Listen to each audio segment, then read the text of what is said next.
Now, let's get curious. So when I say let's get curious, I don't mean that let's just kind of wait around for, I see some phenomenon of like, oh, I wonder why, sometimes curiosity hits you in the head. And sometimes, um, and when it does, that's great. When you get curious, your brain actually produces dopamine. It's this powerful neurotransmitter, and it helps you kind of stick with some phenomenon and kind of geek out on it more. And your memory is radically improved in the presence of this neurotransmitter. So it sort of helps our brain work. So when you get curious, you're going to be doing your best journaling. Also, the state of curiosity helps us drop into a flow state. And those times when you're just sort of journaling away and you totally lose track of time, you get home late and it doesn't matter because that bug's wing was so cool. But if it doesn't hit you in the head, you can actually take your head and hit it. So you can make curiosity happen to you. You don't have to wait for it to happen to you. You can intentionally go do curiosity. So the way this works is that you can give yourself the prompts. You're like I'd like some dopamine right now.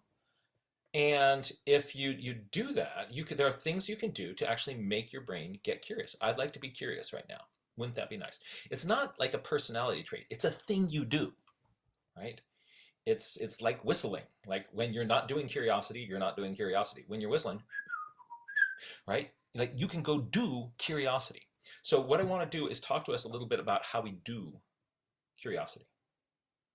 And then we're going to as we're doing this, if you have some kind of really fun examples of rabbit holes that you have gone spelunking down, then um, we can. We'd love to sort of share some places. Look for it through your journal. So are there places where you got curious about something and it led you on an adventure? That's what we're really kind of wanting to motivate here in this discussion. So I'm going to start with a little bit of a presentation, and I know that Evea also has some stuff that she's collected that kind of bears on this. How can we get ourselves to go on this adventure? So for me, it all starts with a phenomenon. So anything that I'm looking at, that's the phenomenon. And what I want to do is I want to get this to start to get me at the start where it's kind of like going on a roller coaster ride. You're going to up to a height, and then from there you're going to go sloshing all around. So to get yourself kind of up that first part of the roller coaster ride, the trick is to start with observations. What do you notice? What do you notice? What do you notice? What do you notice? And what you're going to try to do on any phenomenon that you're looking at, just get a whole bunch of observations out of your brain and onto your piece of paper. And so just start with when you want to do curiosity, try to get just sort of a heavier density of information using the words and the pictures together, and as well as the numbers. All right, really helps you start to get a greater density of information on your page. That's what's going to start to motivate these questions. And you can take any observation, and you can start to turn that into a question. And the first questions, this is something kind of a really interesting insight from Fiona Galogally. The first questions we often get are not that wow, right? Just like when you start looking at something, sometimes the first things that you notice about it are pretty kind of the mundane things about it, and then you start to look deeper, and then you realize, oh, there's this little observation that was waiting for you. So the questions often work the same way. The first observation may not be the most earth-shattering. The first question might not be either. But you have to get through that first observation to get to the one behind it. You have to get through that first question to get to the one behind it. So what I'm going to do is I'm going to hold my little friend the apple here. And I would like you to make a couple of observations and just write them or sketch them down on your paper. And so here's a phenomenon. And so just you have to start somewhere. So just start by noticing. I notice this. And if you're wondering like I don't know what I'm supposed to do, right? Just just anything you notice, like, gosh, there are spots on it and there are streaks on it. There are spots and streaks and blotches, spots, streaks, and blotches, right? And ooh, that spot there is really, really darker, and that there's a big diffused blotch, and look, there's a big streak. There's another big streak. That's interesting. So I just kind of came up with a little splotches, spots, streaks, and blotches uh, description for that, and that's actually kind of working for me. So any observation that you make, now here's what you want to do next is see if you can take any of those observations that you just made and turn it into a question. An example: why do some of the red marks form diffuse blotches, some discrete spots, and what is causing those streaks? What is happening in there that is making these different sorts of things? So there's an observation. How did that happen? See if you can take some of your observations, turn it into a question, and drop that into the chat, but don't hit send yet. So we're going to, in the chat, I'm going to ask you to write some of your your questions. So try to take one of your observations, turn it into a question. Do not feel that any pressure that like this has to be like a really, really good question, right? Just like we can lock ourselves up about making observations like, oh no, it's not going to be a good drawing, so I'm not going to use drawing to record my information. If I'm saying to myself, like, it's not a good question, I'm doing exactly the same thing and kind of stopping my process. So you just trust the process, start where you are, and let's, do you have it written in there? Okay, because in just a moment, we're all going to hit send. All right, so I've got my this up here. Ready?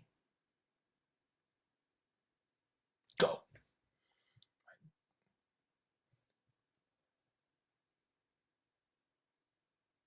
Ooh, ooh, ooh, ooh. So just scan through some of these.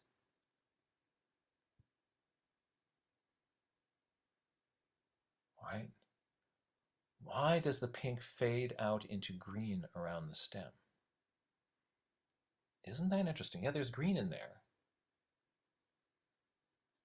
And yellow, pink going up here, and then there's green in there.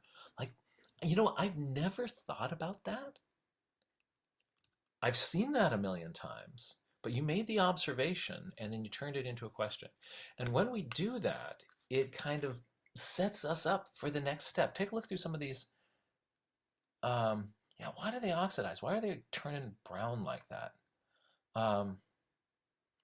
Somebody's noticing that it looks like there's some bangs and dings on it. How did it get that way? So why is it darker red in some spots, lighter yellows in others? Why does it produce wax? Huh. How would I describe this shape? Vaguely heart-shaped? How is the pigment made, positioned, packaged? Why does the apple have a divot on the top and the bottom? So that's interesting. Like, notice that person's thinking about shape, the structure of it, and also and just notice what effect does the sun have on the colors of the apple? Ooh, so there's a lot um, of interesting questions that just popped up there. And so realize that off of any observation, you can link that to a question. And so what I want to do is to take a look at sort of three different structures of how we can kind of think about our questions. Hold on a second. I'm going to make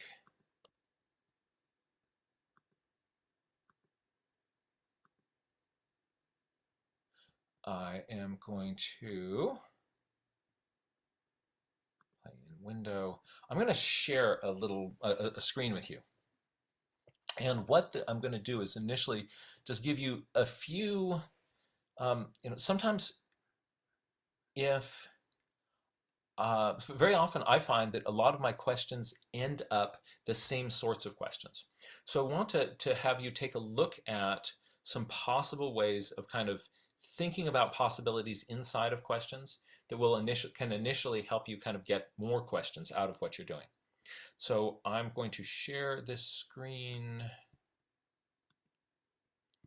And there we have Alice. So that's what we're going to try to do. We're going to try to make ourselves curiouser and curiouser. And here's my first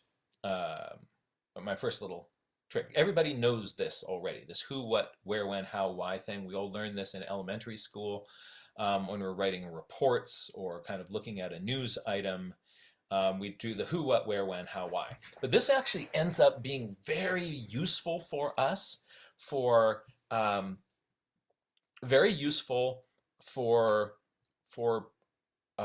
putting our it's useful for helping us frame our questions. So a lot of people, when they're starting to do this, they stop with, what I want to do is I'm going to kind of define each one of these questions in terms of nature journaling. So a who question is what animal is that, what animal is that, what animal is that. Notice when I'm saying what animal is that, that's actually starting with a what. But I sort of more broadly, think of a who question as identification. You want to know this species, you want to know that species. And for a lot of people, say bird watching is a function of asking who questions. Who's that, who's that, who's that, who's that? And we often get so used to doing that that starts to feel like it's the goal. So the goal is to go out and identify all the wildflowers that are in bloom right now, to identify all the birds that are in your garden. And so people will keep a list. Here are the things that I saw. And that is a really deep way to kind of go into who questions. So who questions can be a lot of fun. Sometimes there are little identification puzzles that come up to you. And there's nothing wrong with asking who questions. Who questions are great. Like I write field guides, okay? So who questions are part of what I do. But here's the thing, they're only one of many possible questions that we can ask. So if I stop myself just at asking who questions, I'm really just treading water in the shallow end of the pool. There's so much more interesting things that I can do. So let's take a look at these. So think of who, and then write, and then I'm going to encourage everybody to take some sketch notes with this. See what kind of the best kind of sketch notes that you can, every one of these workshops, it's an opportunity to kind of play with our sketch noting. So think of who as, oh, and if you want to kind of know the meta structure of where I'm going with this, I'm going to be showing you 3 different strategies like this of asking questions. And the first one is this who, what, where, when, how, why. So who is identification? What is events? What happened? What has happened? What happened? What is happening? What will happen? Notice what I did there?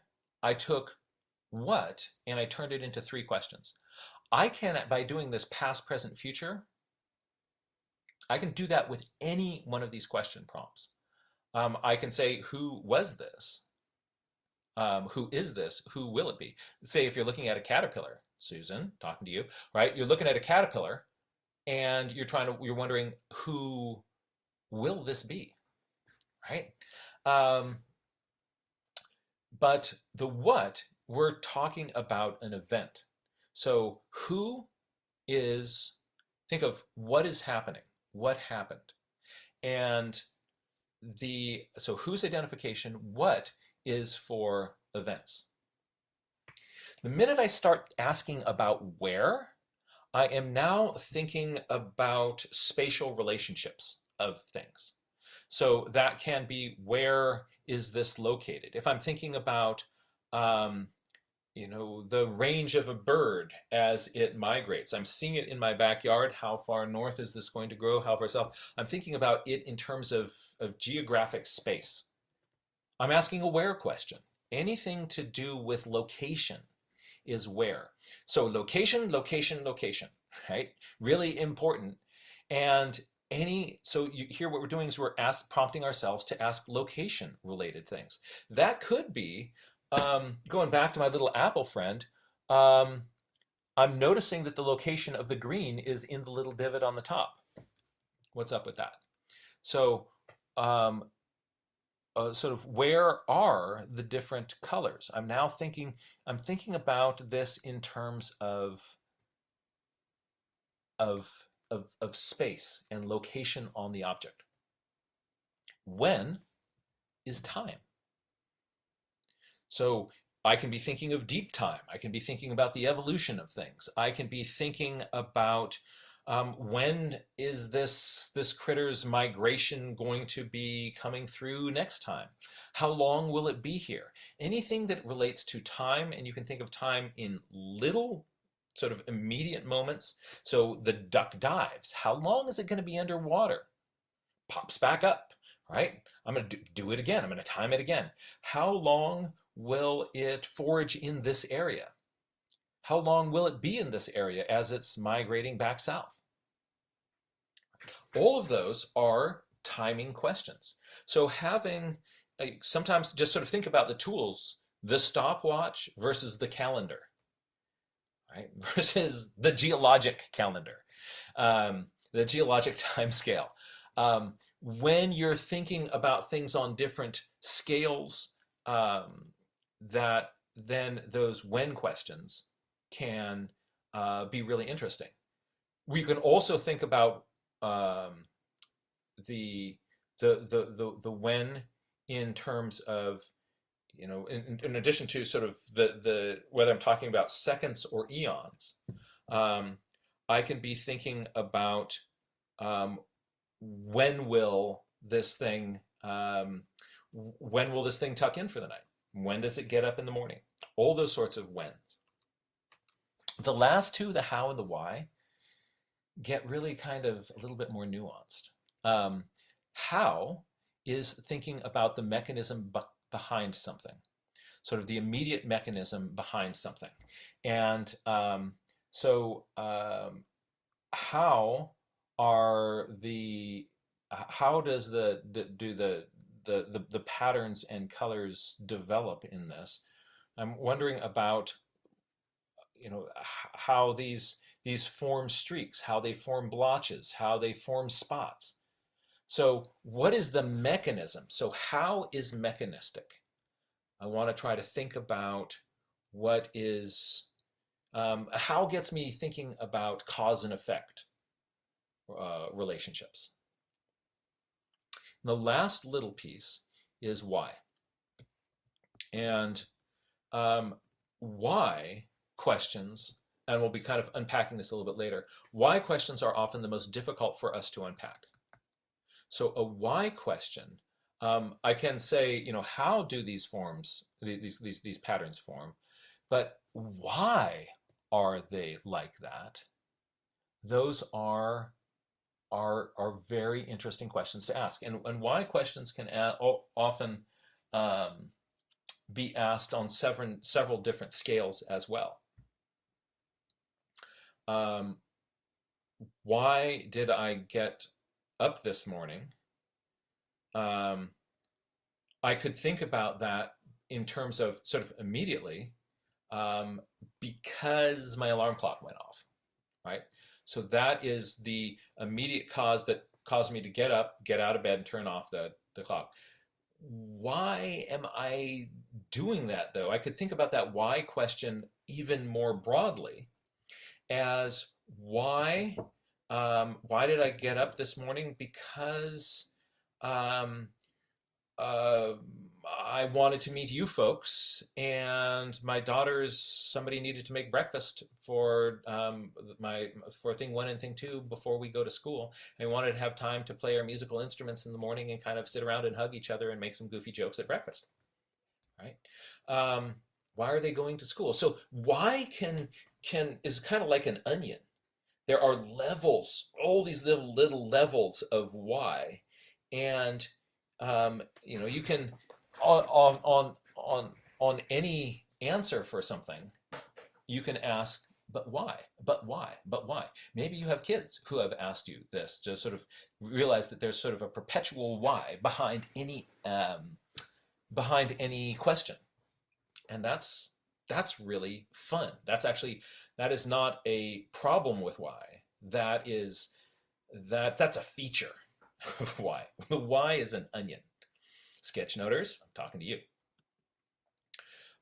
So here is a second list and of things that I can also use as prompts for asking questions. This list sits in every classroom in international schools. So these are the international schools list of question prompts. And you can think about these as kind of lenses that you could put in front of your eyes. When you're thinking about form, you're asking, what is it like? When you're thinking about function, you're thinking about, why is it like that? How does it work? Causation.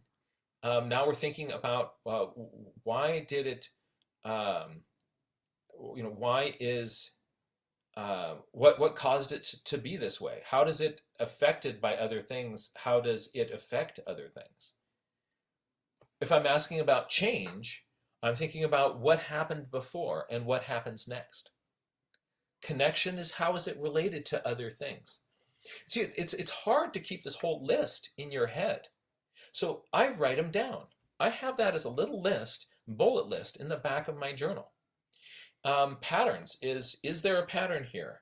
When I kind of zoom in or zoom out, can I identify any patterns? Patterns are often really good cues to finding relationships between things. Another thing that they ask in the international schools, what are the perspectives on this? Are there other ways of looking at it? Can you imagine what our world would be like if more adults asked themselves this question? And finally, reflection is, how does this affect me? How does this affect the world? What is my responsibility for it? Kids in the international school are regularly asking themselves, what is my responsibility or role on this? How does this affect me? How does it affect others? Again, if we adults regularly asked ourselves these kinds of questions, we would be living in a very different world. But for most of us, we don't regularly ask these questions. They're not at our fingertips, and that's why the list is so helpful. So put them down as a list. And what I do is, you don't have to play with all of these, with every phenomenon, but if I pick this up and I'm saying, like, you know what, I haven't danced with reflection in a little while. All right, so what is my role in this? Okay, what is the kind of the chain of how this got to my table? Were there pesticides involved with that? What is their impact on things? What about the farmers who were picking this and growing this? What is their life like? What are my economic choices doing? Like, you see how there's all these questions that are just tied into. Thinking about reflection is going to send me down a path that is really different than thinking about form. What is it like? What is the shape of it? Why is it like that? Right? So you can use these as just sort of pick one, like, I haven't danced with this idea in a while, and think of it as a dance. I haven't danced with this, I haven't played with this idea for a while. It will be interesting for me to play with this idea and see what happens. The final list comes from the Next Generation Science Standards. So these are a list of standards in science a list of things in science education that the National Academy of Sciences, who helped develop these, as well as I think the National Institute for Engineering and National Academy of Medicine, as well as teachers who developed the next generation science standards, they thought there's a handful of big picture ideas that regularly show up in science. And exactly like this list from the International School, we can have this as this list of prompts that get us to think about things in different ways. And you will notice that there's a bunch of crossover between this list and the one we just looked at. Patterns. Oh, look, patterns, patterns, patterns, patterns. Cause and effect. Where does that have a little match over on the other list? Oh, yeah, there's causation. That's talking about cause and effect, right? So these first two, boom, boom, are line items in the international schools, right? So scale, proportion, and quantity. They're intentionally thinking about what if we zoom in on this? What if we zoom out on this? How does number of these things, sort of getting ourselves to sort of think mathematically about this? That's behind scale, proportion, and quantity. Energy and matter. How does energy flow through a system, and how is this related to it? From the energy that it took to get this in front of me to its energy path as I ingest it, and it comes out the other end. And what about the matter that made this up? So these two, scale, proportion, and quantity, and energy and matter, sometimes at smaller scales or talking in physics, people will find more sort of immediate connections with these. They're useful also to have in our heads for whatever we're doing.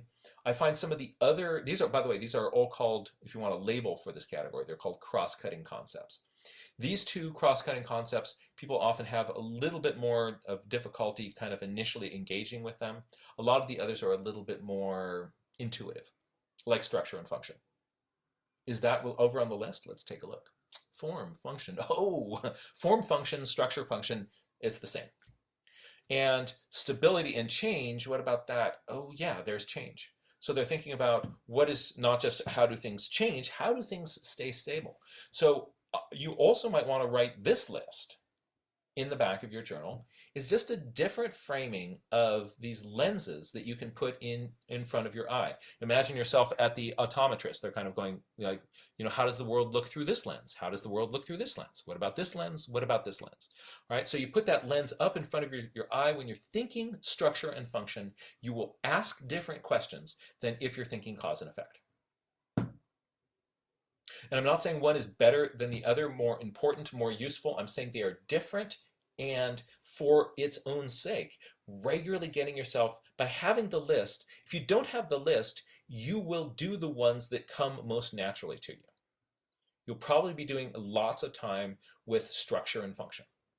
What is this for? How does this work? What is this for? How does this work? But just having the list in front of you is enough to kind of prompt you to start to think in different ways. This is huge.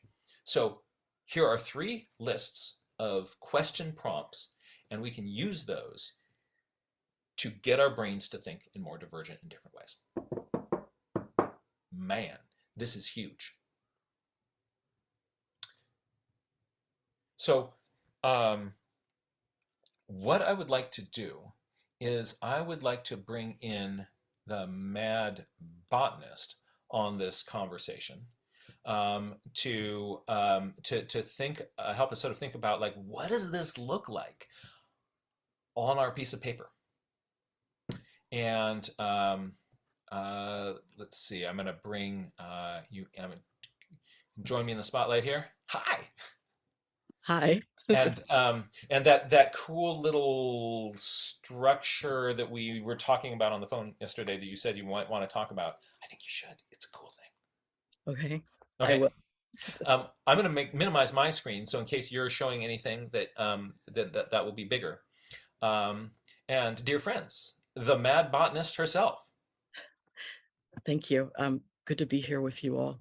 I just wanted to show a few examples of how you can get questions in your journal, and maybe even some fun activities that you can do with them to encourage you to keep going with it. So here I will share my yeah, there we go. Is this upside down for you, or can you see Oh, it? no, that's perfect for us. It's just upside down on your screen. I don't know why Zoom screens do this, but So this is this is sort of an idea about how I think about questions. Um, I agree with Jack that observations are the biggest contributor to what kind of questions you come up with. But I think that depending on what you do when you're out in the field, intentions can also play a role too. It can help you know in advance where you're focusing. As a lot of you know, I do habitat restoration work and other stewardship work, and I find that that's the lens through which I do my questions. And you might discover about yourself that you have a similar lens or a similar focus that informs how you do your questions. And sometimes it can help you because then it means that you're less likely to get overwhelmed if you come in with a specific focus. So first we have our intentions, then that can maybe inform how our observations are working. And so a good way to make sure that you're not being quite as biased is to try not to have as many intentions, because then it won't affect quite the data that you're taking in. So then from there, we have our questions that oftentimes come from our observations. And then from there, nice little chicky hatches here into a full-blown inquiry where you get to go and deep dive. So that's sort of how I think about the process of questions. A thing that you can do that I like to do is when I was sort of trying to get myself to do more questions. Well, actually, no, I like questions. When I was trying to celebrate that, because at this time I I did this drawing and it took me a really long time. And this for me wasn't the thing I was the most excited about. It was these. So I went back through and highlighted all of the questions just using a pencil. So that way they would pop on the page, because for me, that's what gets my juices going. This is exciting to me. So that's an idea for you to try too, maybe, if that's a thing. Another one is you can do an activity where you only come up with a ton of questions. Here's another example of that one, and you can number them and challenge yourself to see how many you can come up with, just for funsies. So that's another possible activity that you can do that might make it more fun for you. Um, Another one is to kind of build on what Jack was saying. Let's see here. Yeah, I think you can see it from here. To build on what Jack was saying about how the observations lead into the questions, that can be found in the really basic form that we always use within a Warren MOA. I notice, I wonder, it reminds me of, and then action. And so if you start out with the I notice, that is observations. So you can take each observation. For example, in this one, I was observing this plant up here and I noticed that there was a whitish film along the leaves. And so I made sure that that led directly into I wonder which are the questions. So then I could question, are they salt deposits? Are they dust? Is it something left behind from the water, something from the plant itself, sign of age? And then I included another observation in here about the leaves near the top are shinier, because often your questions will yield more observations and then it becomes a really fun feedback loop. So another way of thinking about it, if you like a little bit more structure to your page or your line of inquiry, it's very straightforward in this case. Another idea I want to share with you is using your drawings as a question. And this is something Marley likes to talk about a lot. And so in this case, I was trying to draw this landscape pito, or this block diagram, and I still obviously have, I mean, this is practice. I'm still learning how to do this. And so it was of this particular site that I work at. And I couldn't fill in all of the information because I realized I was missing some of the information. And so instead of just giving up, I made that my first question: what kind of bedrock is under this hill? And my drawing in this case informed what kinds of questions I had. And so then I began writing more things. What are the greatest concentrations of blackberries? Which I tried to indicate with the red. And, and so then it kind of went down here. And so that's another recommendation, is to add a ton of your questions to your drawings, if that's a thing that like if you draw something and you find that the information is incomplete, then take note of that. Take note of where you don't have the information, and not let that lead your curiosity. This is a similar thing.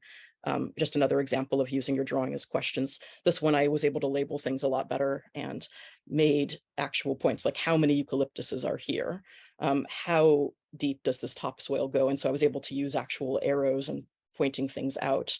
Another thing too is that, looking back on it now, I think that I like my drawing better than I did back then. But at the time, I was really self-conscious. And it's really fun to turn any drawing you don't like into a diagram. And it's even funner to turn it into a questions diagram. So I wanted to share that. And then a couple more. This is an activity you might have heard from with Jack already, but we have, it's going to be hard to show. We have Y webs. Okay, let me see if I'm going to just do this correctly. Yeah, ish. So then you have Y webs, and this can be a particularly fun activity to do. You can start out with one main question. And part of why the why webs wind up being so important is that then you don't get stuck on the, as Jack likes to say, you don't get stuck on the first thought that you have. You don't have the anchoring bias, or at least it counteracts the anchoring bias a little bit better. If you have one of these, because then you begin to think outside of the box about why something could be a certain way. And it reminds you to keep your thinking open. And then I sometimes like to add in other colors here more notes afterwards, because then they're secondary thoughts to my original list, sort of like new growth on a plant. And then one last thing I wanted to add about Y webs, they can be really fun to do as a, and this is a really good one in my opinion, as a group activity.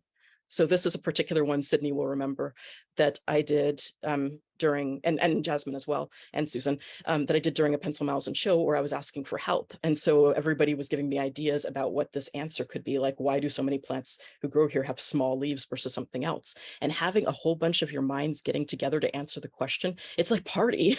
It's really fun. So I recommend people try it. And then other people will give you thoughts that you may not have already had. So it's a good way of checking your own thinking, and opening up your own thinking by hearing other people who might have different perspectives. And so those are just a few ways that I wanted to mention, playing with questions in your journal. Oh wait, sorry, my apologies. I had one more. Yeah, here we go. Actually, no, I'm just going to hold this up. Another one is do what I like to call a questions storm, where sometimes before I go to a place, I will come up with a bunch of questions in advance, and then I can challenge those when I get there.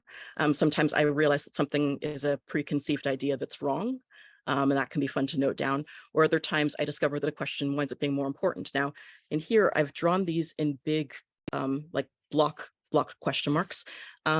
What I plan to do is to go back, figure out which question I want to address first, and then color it in, just the one. And then it can be a visual about which questions am I on now, and eventually, hopefully, the entire page. And then I can add more.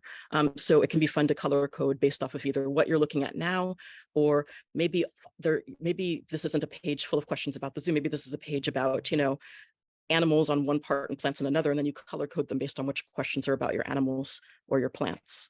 And so there's lots of ways of making it pop for you so that you can go back and scroll and find your place again when you're deep into a rabbit hole and you're trying to retrace your thinking.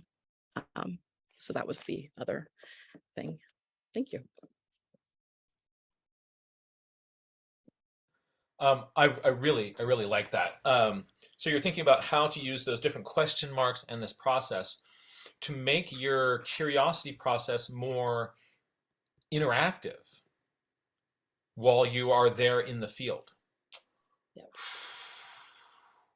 This is very very cool. Um, you also I like how you were thinking about um, the intentions and the bonus of the intention being that it can help you focus, the disadvantage being that it might bias you. Yeah. And that then it's neither good nor bad, but being aware of it helps us kind of handle and operate effectively in that space. So I thought that was neat to think about the role of intentions in this curiosity process. Um, Love your ideas about drawing as a question process. I've been adding a lot of labels in on drawings, but here it seems to me like you're being active, like using that same labeling technique to bring questions into the drawing as well. Yes. So those are you know we've talked also in the past about how a page that's more dense with information, people when we engage with that page, we're really sucked into it.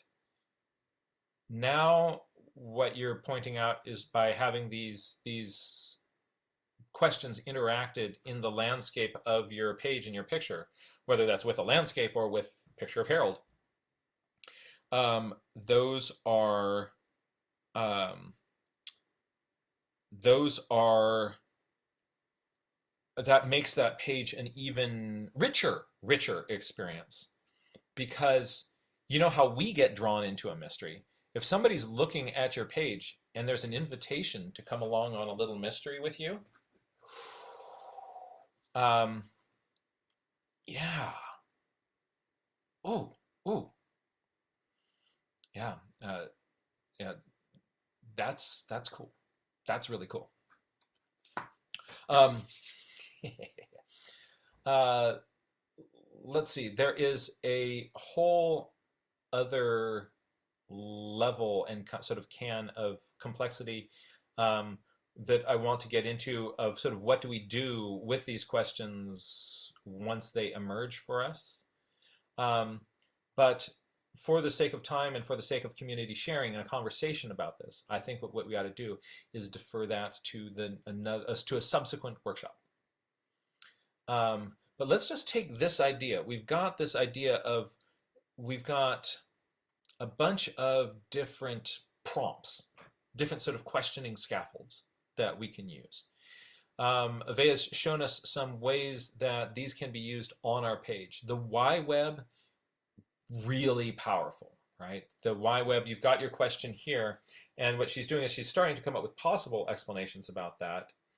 And we'll be talking more about this. The danger of it's very common when we try to answer our own questions that what we do is the first question that comes to our mind, we go like, aha, and there it is. There's the answer. And just because it popped into our head easily, that means that our brain has some some experiences that we've had that make this seem plausible. It's available to us easily, and our brain confuses how easy it is to get that answer with its veracity. But those are different things. So it's you're protecting yourself from what they call the availability heuristic. The availability heuristic being like when a question comes easily to it, we us basically like that must be it. Another thing that happens with that is that the first idea that we have about something, just because it was there first, it gets all this extra special love and attention. Let's say a much better explanation comes up after that, but because that one was first, we're gonna that we kind of got a dog in the fight now. And so intentionally kind of linking up other ones. Yeah, beware. Think of playing with questions like speed dating. All right. So the idea with speed dating is you go into a room and you're going to have short conversations with a bunch of people. And then maybe some of those people you want to have a longer conversation with. But if you meet the first person and then don't talk to anybody else in that room, that's not a really good plan. So when you're coming up with possible plausible explanations, don't attach emotional don't get emotionally involved with the first idea that comes to you. Another thing about Y webs that wind up being really helpful is they slow you down. You don't just answer a question and then pop on to the next one. It slows you down, it lets it sink in. And because you're coming up with a lot of possibilities, because you're deliberately trying to come up with as many possibilities as possible, instead of just coming up with 3 or 4, you're trying to think of a bunch of them, then it also forces you to observe more. It reinforces observing, because then you have to look around for more factors and more factors, and so it feeds into itself as well in that capacity as well. That's good. That's really good. And in a subsequent class, when we kind of dive into the process and the mechanics of inference, having those alternate hypotheses is essential. So when you're making a Y web, it's not an idle activity. It is actually, and we'll kind of get into this more, but know for now that this is an essential part of the process of inference.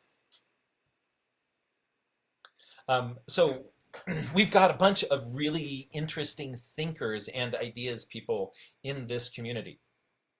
And um, I would love to, and there's been some cool thoughts and ideas in the chat.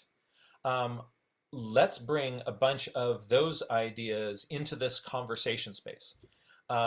So um, if you have some thoughts, comments, and ideas about things that work for you, either from this, what we've discussed here, or what seems to really work for you for kind of stimulating like your next level, we want to hear from you. So I'm bouncing over to my gallery view and I'm looking for anybody. You can use the raise hand function, or you can just turn on your screen and kind of do a dance or raise your hand. And um, and I will notice that. The better the dance, the more quickly I notice it. Nobody's dancing. So, but does anybody care to dance with ideas with us? Question is your thoughts, comments, ideas, suggestions about how about kind of engaging curiosity in your life in your journal.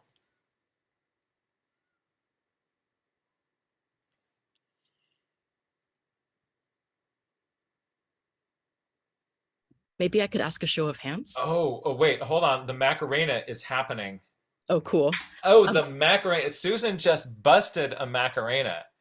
awesome. So but really fast, while we're still in gallery view, and then of course I want to hear what Susan's going to say, but can I just see a show of hands? How many folks here regularly put questions in their nature journals? For folks here, how many of you do you find that it's kind of a growth edge or something that you don't really do very much, and that it's, yeah, who here finds it kind of a growth edge? Okay. Mhm. I was just curious to know sort of where everybody is at. Thank you. Now let's Excellent. hear from Susan. So we're first going to join Susan, and then we're going to join Cindy, and anybody else who wants in on this conversation. By the way, if you've been a regular in our Nature Journal Educators Forum, you kind of are used to this format where we're all like, kind of coming in here and sharing ideas. It's a ton of fun. Don't be intimidated by it. We're nice, and you're welcome here. Hey there, Susan. Hey, By sorry. the way, Took me a that minute. was Oh, good. You know what? I don't know if it. Well, how long ago was that? I feel like I that don't was in know. the 90s. I don't know, but boy, I'm kind of impressed. I still can remember how to do it. But yeah, well, I want to share something. And actually, this is exciting because Ivea mentioned something along these lines. But I've been kind of like playing with this and was trying to kind of like put this together into a diagram back during Wild Wonder, and I was just sort of like thinking about it and thinking, so we talk about these, I notice, I wonder, it reminds me of, and we usually say those in that order. And I think that that's convenient. And I don't think that anyone's necessarily saying, well, it has to be in that order. But I was thinking about the fact that, like, really, definitely I notice in my own process, and I'm sure that this is that there's no order to that. And it's not that it's like do the I notices and then do the I wonders and then do the reminds you. It's all of it's all feedback. Whatever you notice inspires you to ask questions, but the questions inspire you to notice more things and to pay attention to different aspects of that thing. Whatever you notice reminds you of things and makes you make connections, and those connections might lead you to then notice other ways that your thing is similar to or different than whatever you're making connections to. The things that you remember inspire you to ask more questions. Is it like that other thing I'm thinking of, or is it different? Why is it like this or unlike this? Does this thing work in the same way as that? And whatever questions you're asking lead you to make new connections and things. And I know there's one thing that I noticed that I do a lot is I'll be wondering about something. I'm asking a question one day. Why is this insect doing this thing? Because it's always insects. And the next day, or a week later, I notice the same insect doing something different, or a different insect doing the same thing, or something else that's happening. And so I'm noticing new things and being reminded of questions that I was asking in a previous day. And so I think that for me, it's been sort of helpful to think of this as this constantly this cycle back and forth, like Ivea mentioned, of all of these prompts are really all kind of feeding into each other and inspiring each other in that, and leading you to make deeper observations and questions and connections. And it's fun. So don't know how clear this. Yeah. No, this is really fun. I love this. Um, and I hold on, I'm taking a screenshot of that Okay. now so that I can study this more. Still. Wow, yeah. That's the yeah, just sort of thinking about, and so this is, this is can be the dance on paper and the dance in your brain. Mhm. This is fun. Yeah, Debbie's saying this is a great visualization of the connections between these elements. Now, you are actually, what I love is that you're saying, like, when Avea asked, is questioning one of your growth edges, and you put up your hand, and you are also somebody that I think of as regularly, just doing just some amazing stuff, kind of spelunking down rabbit holes. And what I think is neat and interesting is that, um, although I see you asking a lot of questions, and really kind of, and kind of, oops, well, this is kind of cool. Check this out. It's Diana Barry. It is Bill Barry's kid calling me on the phone. I'm gonna have to send that to. That's kind of fun. Um, That's right. the um, I lost my train of thought. But that you also consider yourself, that this is something that you're working at. It's not you don't, even though you're I think a really solid question asker. You still see it as an area where you need to be intentionally developing and watering and fertilizing to grow Mhm. all sorts of new neural structures in your brain. Um, and then Like what you say, I mean, there are going to be the questions that are just the sort of the easiest ones to think of, the most obvious ones.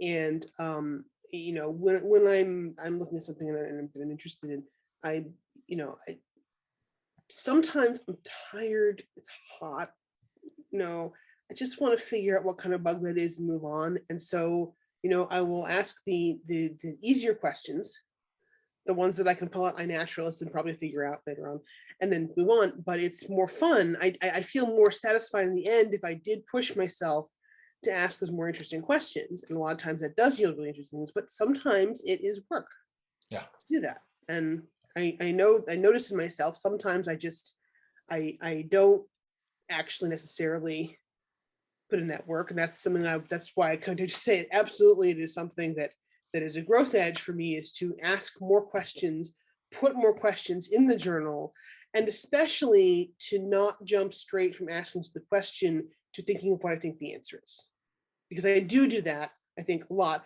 And because I read a lot of stuff on Wikipedia and I read field guides and stuff, I feel like there is a lot of like sort of just enough knowledge to get myself in trouble in the back of my head. And so I noticed that sometimes I will be like, oh, okay, well, that's this thing. And obviously it's doing whatever that thing is that I read about. And then sometimes I won't necessarily move beyond that. So I have to work on, moving beyond that. So, yeah.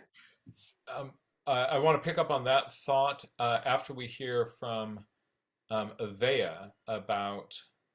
So stick around with us on what does this get you thinking about, Avea? So what you'd mentioned, because I also had noticed that Susan had raised her hand, both as saying I do questions a lot in my journal and also growth edge. And it reminds me of this metaphor Marley likes to use, that within our nature journalings, we have sort of our three different modes. We have our bread and butter mode, which is the stuff that comes really, really easy to do in our nature journals. For some people, maybe that's the sketching. For some folks, maybe that's the words. For some folks, maybe that's, whatever your thing is. Maybe it's the birds and less the plants, whatever it is. a lot of people have those, and sometimes it can take a little while to find what yours is, but I think that most people will have them. Like at the end of the day, when you're exhausted, that's the thing that you can still do. When you don't have a lot of energy. Then there's your juice, the thing that gets you excited, the thing that gets you curious, the thing that gets you out into the field or doing whatever you're doing, where your energy just overflows. In fact, I kind of think of that as going into your flow state, and just your idea like makes little sparks. It's like, I'm having fun today.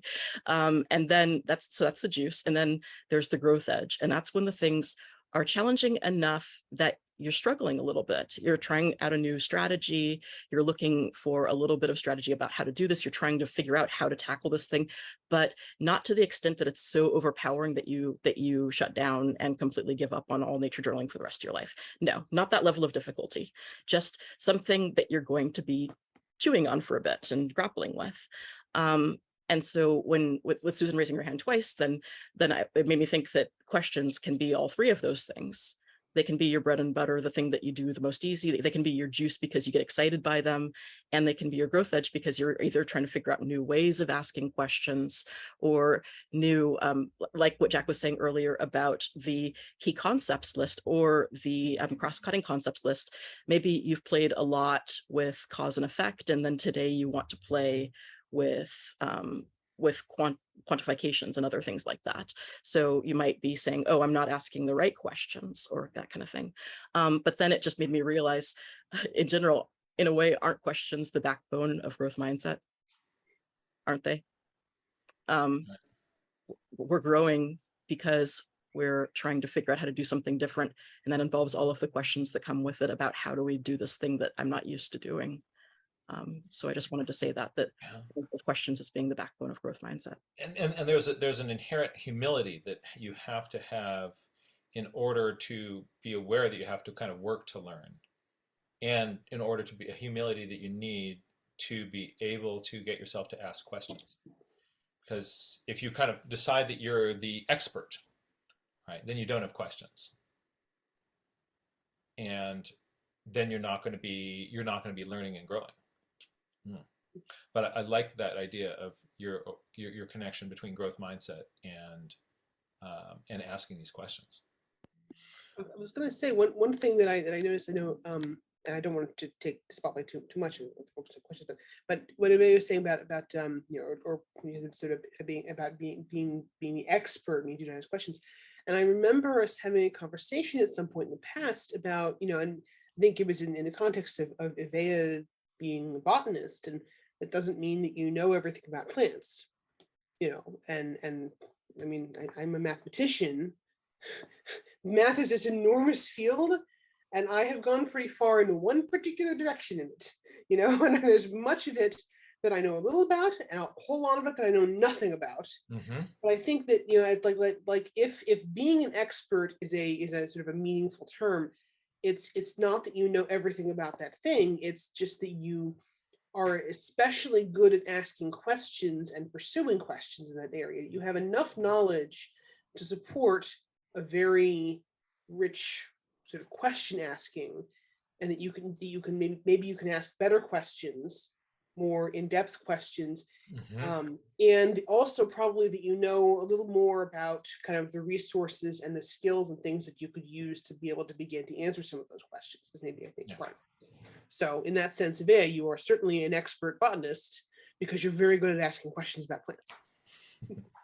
And that also gives us sort of having the humility to kind of know that you're not the boss of this, it's very easy with a little bit of expertise to get a sense that you really know everything.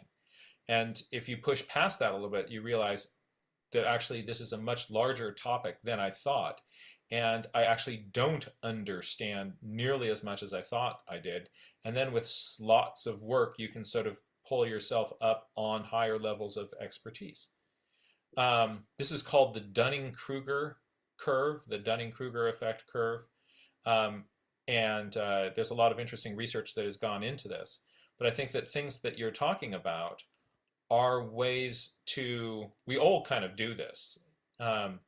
But a way to kind of help you not spend too much time at this point where you're thinking, I really understand this because I looked at something on Wikipedia. And that is, I think that's useful. So that being an active question answer asker and being aware of just how much I don't know is great for helping us not be as arrogant on that first spike of the Dunning-Kruger curve. Yeah. Thank you, Susan. Thank you. Um, let's see. We had, I think was it Chris? There was somebody else. Was that you, Chris, that had something to share? Yep. All right. I'm going to add you I into was just relating age to that expertise thing, and I often get stuck in the section it reminds me of. And once I go there, then I get kind of, off on the rabbit hole. And they start to remind me of practical things I have to do, things, it takes away the fun of nature journaling. My journal turns from washing something in my yard to all the lists of things I should be doing, that kind of thing. And I think the older you get, the harder that is to resist. We are in such a distractible environment these days. There's all sorts of things around us that we should do. Right now, the number of unanswered emails in my inbox is staggering. Yeah. Right? And a bunch of those are, big air quotes around it, important things. Probably most of those important things at the end of my life, I will not feel are important. Right. But yeah, it's very easy to kind of get pulled in different directions by all the things that we should be doing, so that we don't, when we're actually doing something, that we're not able to be there and be present. Right. One strategy on that is to make a date with your journal. And say, like, this is the time that I'm going to be hitting that list of things to do. And if there is a whole bunch of stuff in your head that is feeling kind of out of control, then to actually start making lists of things to do, and then put on your calendar, here's a time I'm going to be doing that, and then here's a time I'm going to be sitting in the garden and observing the rows, or sitting by the bird feeder, or whatever it is, so that when you're doing this, you're doing this, and when you're doing that, you're doing that, and that way you don't feel like, when you're doing that, I should be doing this. Probably better solution than mine. I tend to nature journal all the stuff I need to do.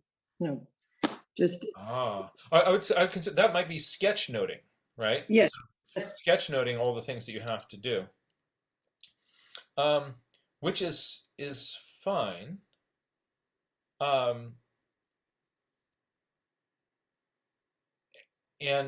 just sort of, but to give that list of things its time, and to give other things their time. That way, when you, like, I've been really trying to have a big block of time where I'm not doing other things around 3 o'clock, 4 o'clock, to spend with my kids as they come home from school. And it's hard. It's hard to sometimes make that scheduling happen. And but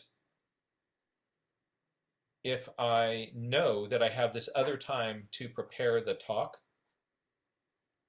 and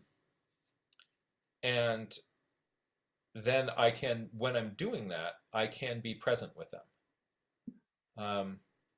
It's hard to be kind of drawn between different places. And then yesterday,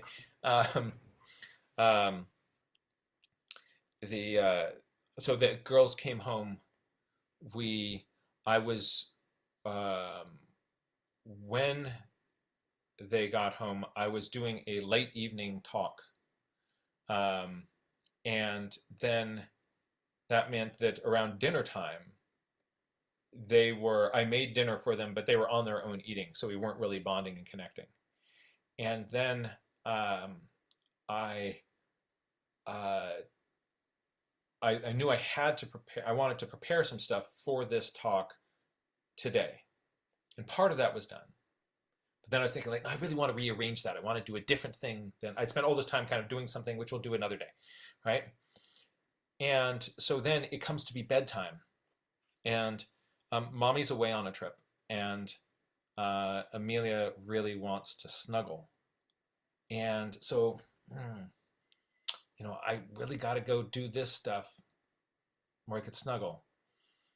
But what I did is I said, well, what I'll do is I'll just wake up a little bit earlier in the morning and do it then. And it allowed me to be present with Amelia and snuggle. And then I did something weird with my phone. I turned off my phone, which is my alarm, instead of turning on my alarm. Right? So we then woke up late. It didn't get done. And you know what? We're still all okay.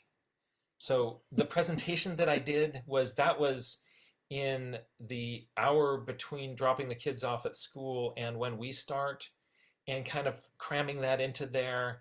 And I wanted to have some more bells and whistles and sort of whoop effects, and it didn't happen, and it's okay, right? But I ended up spending more time doing things that were important. I snuggled. We slept in. I was present with the girls this morning.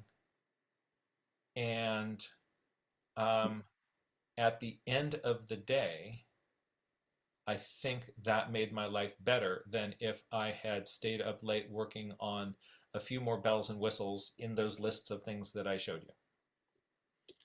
you. Yeah. So I want to give you permission to do what. Actually, I'm gonna find a little poem. Just because that's what I do, right?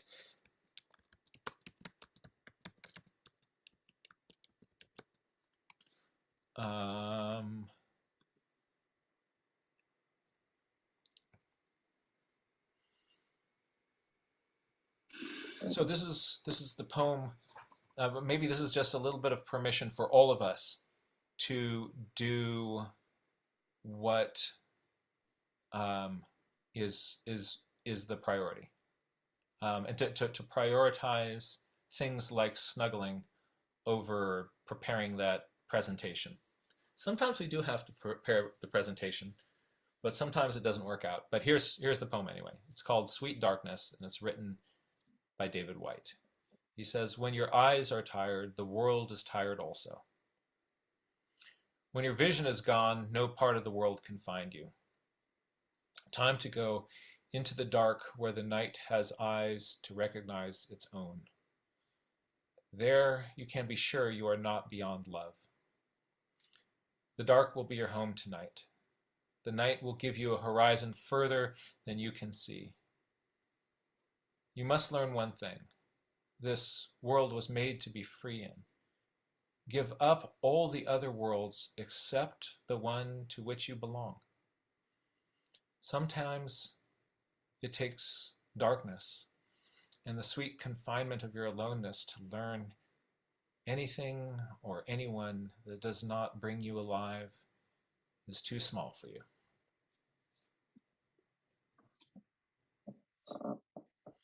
So that's permission to set that list aside. Hey, thank you, Chris. Yeah.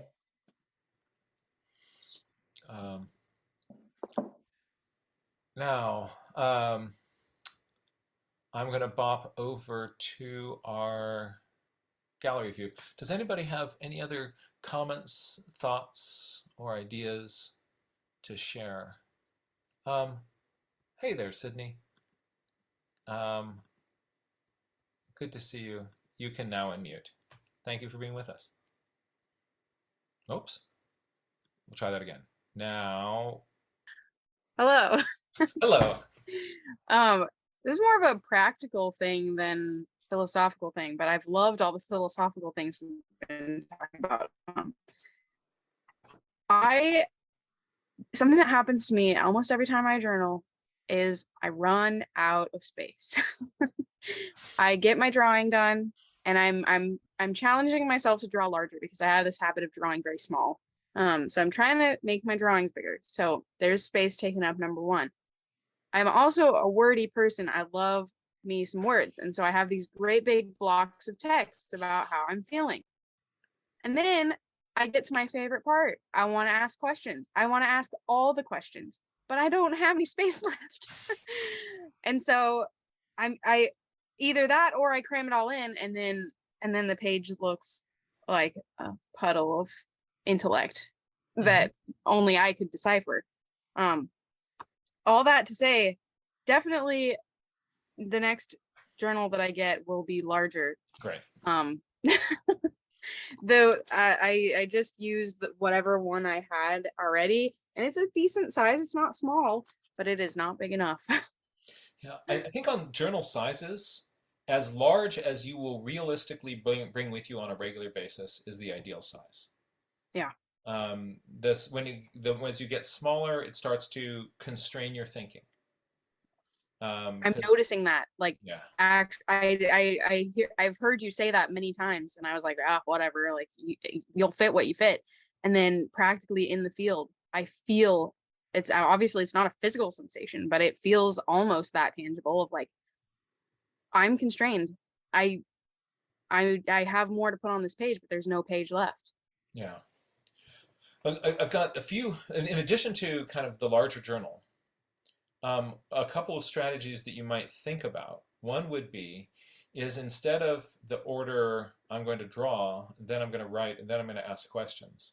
What if you drew a little bit, dropped in some writing, asked a question, went back to the drawing, add another question, then wrote a little bit, and then drew a little bit more, and sort of let yourself bounce around between some of those. When an idea comes to you and it's a word thing, drop it down on the page.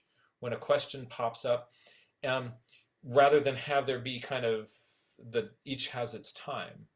That might be an interesting, it might kind of interrupt your way of doing things, in which case it's not useful, but that's one idea. Another possibility is that your brain might be thinking of, I need to finish this page before I go on to the next one. And then when I go That's on my to the problem. next one, I need to have there be enough stuff that I can do a full page.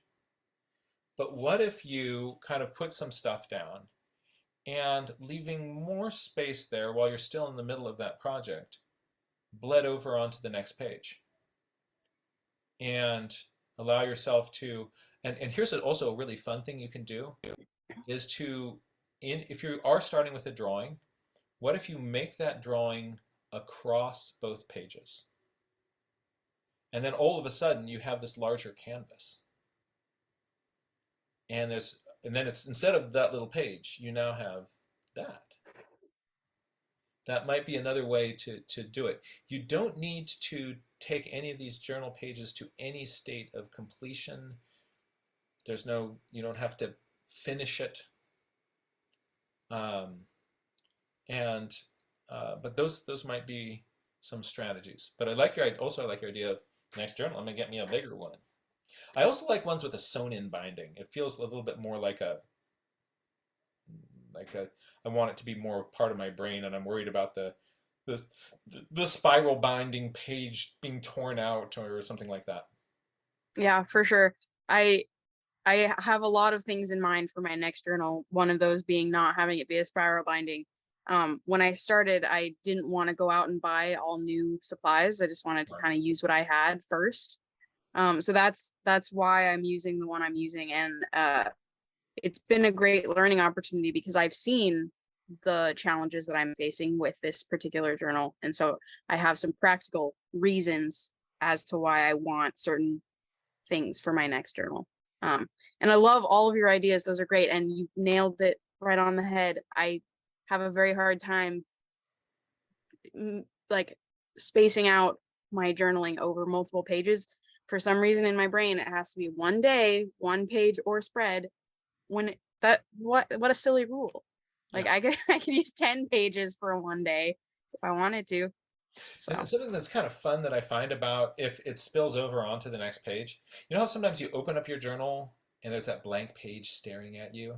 And sometimes, yeah, you get that too, right? And sometimes it's like it's paralyzing, like, oh, this little tabula rasa, I don't want to mess it up. It's so just there, empty, void, and then so sometimes we come up with strategies like I'm gonna put my metadata down first, and then there'll be something on the page, and then it'll be easier to follow.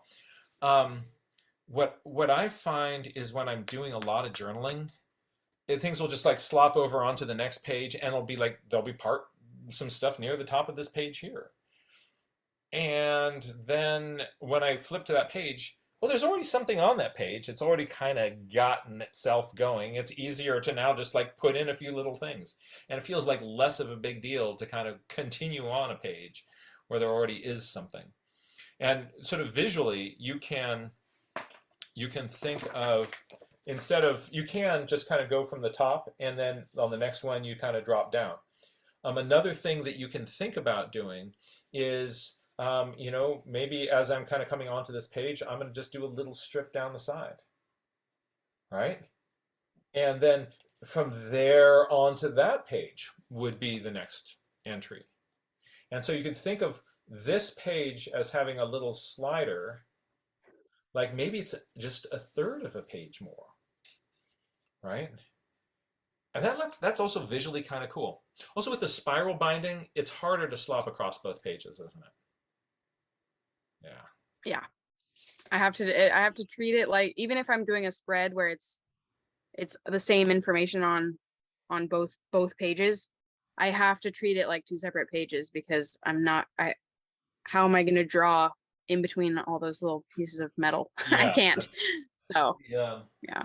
If there is a so like here's a little sketch of Catalina Island going all the way across. That's fun to do. Yeah, I can't wait to try that. Yeah. There is a or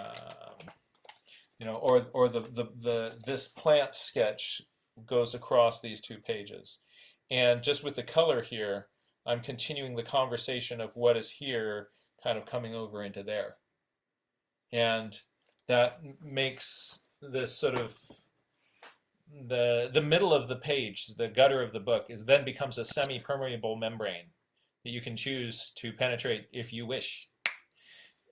That's fun. Yeah, Excellent. for sure. Thank you. Thank you for your thoughts and ideas on that. Yeah, thank you. I'm going to check in with the group here to see if there's any more comments, thoughts, and our ideas on this topic, and then we will be wrapping for the day.